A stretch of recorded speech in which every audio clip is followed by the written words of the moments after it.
আমাদের বর্তমানে গাড়িগুলোর হচ্ছে বেশি সমস্যা হচ্ছে ব্যাটারি এবং ব্রেক বুস্টারের। তো আমরা ব্যাটারিগুলো যদি নষ্ট বলি, ব্যাটারিগুলো নষ্ট হওয়ার কারণ হচ্ছে যেহেতু একটা ব্যাটারি 7 বছরের আগে যে মডেলটা আছে 2013 থেকে 2016 সাল পর্যন্ত যে মডেলটা আসছে, সেই মডেলটার হচ্ছে 7 বছরের একটা ওয়ারেন্টি পিরিয়ড ছিল জাপানের। তো এখান থেকে আমরা যদি দেখতে যাই, আমরা 13 সালের একটা গাড়ি যদি আমরা 24-25-এ আসি, সেক্ষেত্রে আমাদের ব্যাটারি নষ্ট হবে, এটাই স্বাভাবিক। যাদের চলতেছে এনাদের হচ্ছে বোনাস এখনো নষ্ট হয়নি, তবে নষ্ট হওয়ার দিকে চলে যাচ্ছে। তারপর আপনার কিছু সার্ভিসিং আছে, সেই সার্ভিসিং গুলো যদি করে রাখেন সেক্ষেত্রে হয়তো বা আরেকটু ভালো দিন চলতে পারে। তো যাই হোক, এখন হচ্ছে যদি ব্যাটারি খারাপ হয়ে যায় তখন কি করবেন, ব্রেক বুস্টার যদি খারাপ হয়ে যায় তখন কি করবেন। আমাদের কাছে দেখতে পাচ্ছেন এই পাশে ব্রেক বুস্টার গুলো আমরা রিকন্ডিশন সাজায় রাখছি, আর এই পাশে হচ্ছে ব্যাটারিটা আমরা হচ্ছে সাজায় রাখছি। তো যাই হোক, এখানে আমাদের রেডি স্টক আছে, আমাদের পিছনে হচ্ছে ব্যাটারি গুলো হচ্ছে রেডি স্টকের গুলো আছে, ওই পাশে আমাদের ব্র্যান্ড নিউ গুলো আছে, আর এই পাশে রিকন্ডিশন যে ব্যাটারি গুলো আছে সেগুলো, তার সাথে আমাদের স্টোরে যেহেতু আমরা আছে, এখানে আমাদের যে গিয়ার অয়েল, ইঞ্জিন অয়েল, আপনার এই প্রোডাক্টগুলো এবং কুলেন্ট পানি সহকারে সব প্রোডাক্টগুলো আমাদের রেডি স্টক এখানে আছে। তো আমরা সবসময় জেনুইন প্রোডাক্টটা নিয়ে আসার চেষ্টা করি। আমাদের যদি আমরা অয়েল বলি সেটাও আমরা জেনুইনটা রাখার চেষ্টা করি, এবং গিয়ার অয়েল বলেন সেটাও জেনুইন, কুলেন্ট পানিগুলো কিন্তু আমাদের কাছে জেনুইন পাবেন, অন্যান্য ব্র্যান্ডেরগুলো আমরা ইউজ করি না। তো যাই হোক, আপনাদের এরকম ব্যাটারিগুলো নষ্ট হচ্ছে, নষ্ট হওয়ার কারণ হলো আপনাদের টাইম পিরিয়ড যেহেতু। তো আপনার টাইমের সাথে সাথে ব্যাটারি নষ্ট হলে ব্যাটারি লাগাবেন কোনটা।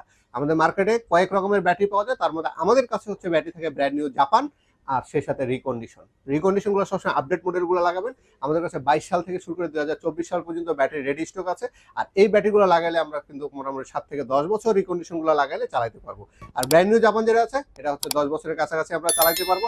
আর রিকন্ডিশন যে ব্রেক বুস্টারের ব্যাপারটা আছে, যেটা আমাদের হচ্ছে কোনো টাইম পিরিয়ড নাই যে কতদিন টিকবে কিংবা টিকার সম্ভাবনা আদৌ আছে কিনা সেটা বলা যায় না একবারে, কারণ এটা ইলেকট্রিক এবং এর ভিতরে যে আপনার পার্টসটা আছে এটা রিপেয়ারেবল সম্ভব হয় না। তার জন্য আমাদের হচ্ছে এই ব্রেক বুস্টার গুলোতে আমরা একটা ইস্যু হয়ে দাঁড়ায় গেছে। তো আমরা সব মিলে মার্কেটে বিভিন্ন রকমের ব্রেক বুস্টার পাই, রিকন্ডিশনের মধ্যে আমরা পার্ট নাম্বার সহকারে পাই, পার্ট নাম্বার ছাড়া পাই।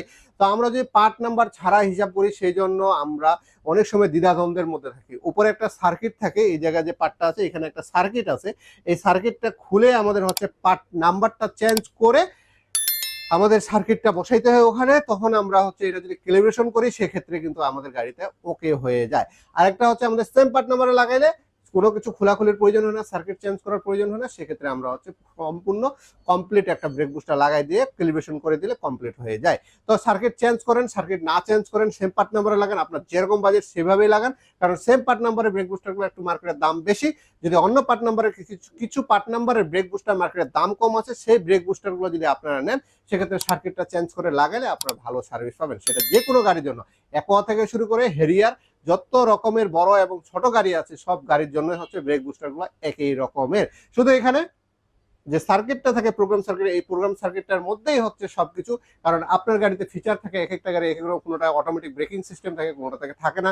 এই সার্কিটটা চেঞ্জ করলে কিন্তু আপনার হচ্ছে সেম ফিচারটা এই ব্রেক বুস্টার মধ্যে ইনস্টল হয়ে যায়। তো এই রকম ব্রেক বুস্টার যদি আপনাদের প্রয়োজন হয়, যে আমরা একটা ভালো মানের একটা ব্রেক বুস্টার চাই কিন্তু দামটা কম, সেক্ষেত্রে আপনার স্পিড অটোকে চয়েস করতে হবে।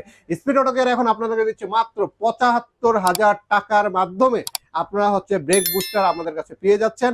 আমরা আপনাদেরকে 100% অথেন্টিক রিকন্ডিশন এবং জাপান থেকে ইম্পোর্ট করে নিয়ে আসা ব্রেক বুস্টার আপনাদেরকে দিচ্ছি, এবং এগুলা সম্পূর্ণ 1 মাসের রিপ্লেসমেন্ট গ্যারান্টি থাকতেছে। 1 মাসের মধ্যে যদি কোনো রকমের সমস্যা হয় এই ব্রেক বুস্টার গুলোতে, সেক্ষেত্রে আমরা সাথে সাথে ফ্রি অফ কস্টে আপনাদেরকে রিপ্লেসমেন্ট করে দেবো।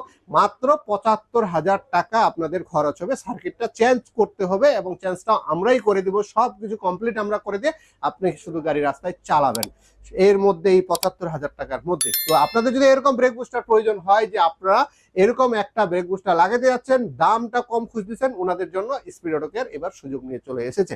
এবং আমরা কিছু কিছু জিনিসের উপরে এবার হচ্ছে রেট কমাই ফেলছি, আর কিছু সার্ভিসের ক্ষেত্রে আমরা রেট কমাইছি। আপনারা আসলে সরাসরি যখন আপনাদের একটা গাড়ি এস্টিমেট করাবে তখনই দেখবেন আগের চেয়ে আমাদের এখন হচ্ছে একেবারে রেটগুলো কমাই ফেলছে।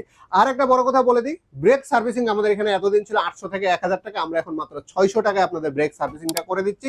আপনাদের যদি ব্রেক সার্ভিসিং করার প্রয়োজন হয় সেক্ষেত্রে আপনারা স্পিড অটোকে চয়েস করতে, কারণ কি যদি লোকাল একটা ওয়ার্কশপে আপনি হচ্ছে ব্রেক সার্ভিসিং করেন, সে যদি সঠিক নিয়মে আপনার ব্রেকটা না সার্ভিসিং করে, সেক্ষেত্রে আপনার যে ব্রেক বুস্টারটা আছে এই ব্রেক বুস্টারটা কিন্তু একেবারেই নষ্ট হয়ে যাবে।